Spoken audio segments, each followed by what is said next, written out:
On New Year's Day 2002, 13-year-old Alicia stepped out of her parents' home and into a living nightmare. She had agreed to meet a friend she'd been chatting with online for 6 months. We were having a family dinner, and between dinner and dessert, as I was clearing the table, Alicia went up to her room. And we called her down for dessert, and she was gone. Alicia Kozakiewicz disappeared from her home in Crafton Heights. The abduction captured the nation's attention as few cases do. She was abducted in an internet-related attack. What happened? It's exactly every parent's nightmare. Sit and watch it on TV and you never think it can happen to you. And my God, when it does happen to you. If you haven't found them within 24 hours, they're more than likely dead. She had agreed to meet a friend she'd been chatting with online for 6 months. The child predator luring a child. This child's in danger. We should have known this. Her parents were out of their minds with worry. She's been out there long enough. Typically in these cases, you don't often find these children alive. There was a caller on the line. This guy was viewing Alicia Kozakiewicz. He live streamed this horrific treatment. We've got something. We can do something with this. Time was of the essence. No one had any idea, are we going to be able to find her in time? They were calling me to say they had found my child, or is it to identify her body? It was just terrifying. I can't believe this kind of stuff happens. She believes it's a miracle she's even alive.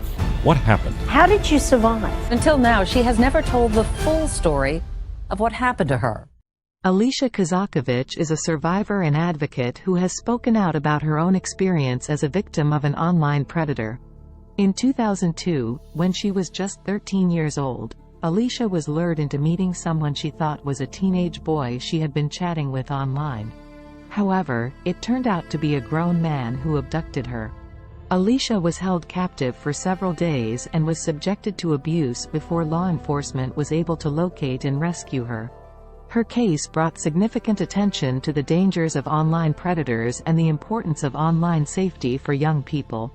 Since her ordeal, Alicia Kozakiewicz has become an advocate for internet safety and has worked to raise awareness about the risks that children and teenagers face when using the internet. She has given numerous presentations and interviews to educate young people and their parents about online safety and the signs of grooming by predators. Alicia's story has had a significant impact on efforts to protect young people from online dangers, and she continues to work to make the internet a safer place for all users. Here's her story. I walked out my front door between dinner and dessert to meet this person, just to say hi, who I thought was my friend.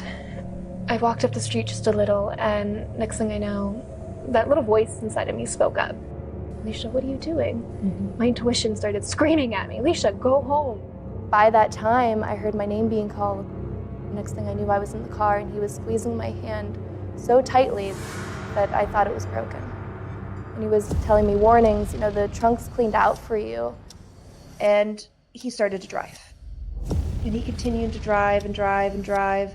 And eventually he hit a toll booth.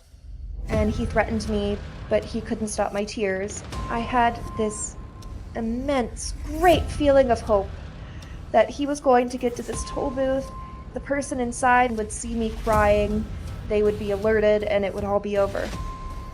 The car pulled up to the toll booth, the money was exchanged, and the gate went up and he continued on, and I lost hope in that moment. And at that point I realized, okay, well, you're much bigger than me and the time to fight and kick and scream is over. I need to do whatever I need to do to survive. He took me down into the basement, down these winding, long stairs, and inside was what can best be described as a dungeon, a really terrifying place, and it looked like there were things all over the wall that were meant to cause pain. And he propped me up on a table and he told me that this is going to be hard for you, it's okay, cry. He held me captive by a chain to my neck and a locked collar. And I mean, let your worst nightmares come to your mind, and that's what happened. You know. Up until the 4th day, I had done whatever I had to do to survive. No matter how painful or humiliating or disgusting, I did it because I knew that my only chance of survival was to stay alive long enough for somebody to come find me. On that 4th day, he looked at me and he said, "I'm beginning to like you too much. Tonight we're going to go for a ride." And I knew that that was when he was going to kill me. I thought about my family. I knew that my parents were looking for me and that they loved me and that they would find me. But would they find me in time? When was the last time I told my mom, dad, or brother that I loved them?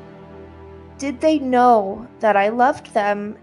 And I decided in that moment that I was going to do anything to get away, that I was going to risk my life.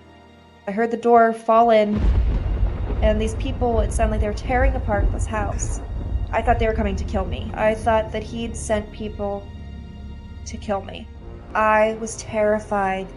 I watched those boots, one set of them, walk from one side of the bed to the side that I was hiding under. And I remember crawling out from underneath this bed. I was going to fight him. Dragging that heavy chain behind me and staring into the barrel of a gun. And thinking that this is it. This is the moment I'm going to die. And then he turned around. And then I saw the most beautiful letters in the alphabet. FBI, in bold yellow on the backs of their jackets. And I knew that I was safe. And I can remember my dad, he ran up and he gave me a hug. Nothing could hurt me ever again because my dad wouldn't let anything hurt me again. And that was when the nightmare was over. Being in my family's arms. An amazing moment for us to be reunited, something that is truly a miracle that we never thought would happen. So what do you want to say to kids 13 years old right now? It's so scary because they're making the same exact mistakes I did. We teach our children to wear a seatbelt. We teach them to look both ways before they cross the street. And the reason we do that is because it's going to hurt them. It's not to terrify them and make them afraid of the world, it's to empower them. You must talk to your children, and you have to let your child know that they can come to you with absolutely anything at all. Yes, my story is horrendous.